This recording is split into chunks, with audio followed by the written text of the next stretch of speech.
Kamusta sa lahat mga kaibigan? Sa channel ni Wyler.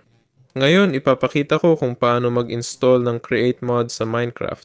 Para dito, puntahan ang Forge Minecraft, tapos i-click ang download. Pagkatapos, i-click ang installer. Oo, at kailangan natin ang Create Mod para sa Minecraft. Puntahan natin, tapos i-click ang download. Ay! Mga file na kailangan natin.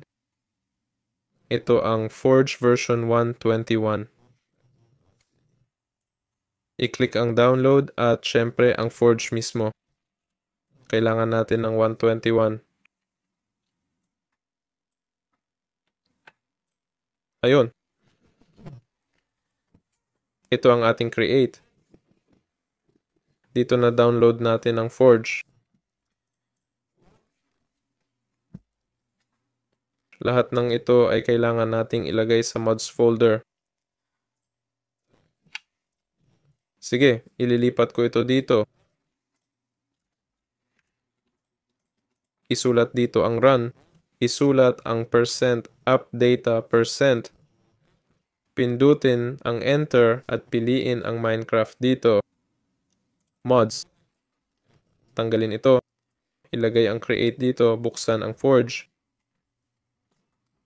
Pagkatapos, i-click ang install client, i-click ang OK.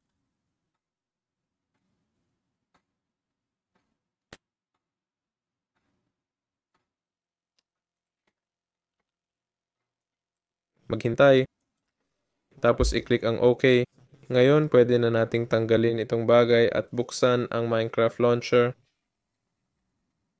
Sa launcher, piliin ang Forge 1.21 na kabababa lang natin. I-click ang installations. Dito, i-click ang folder at makikita natin ang create mod sa mods folder. Ready na maglaro. Yun lang. Kasama nyo si Wyler. Paalam sa lahat.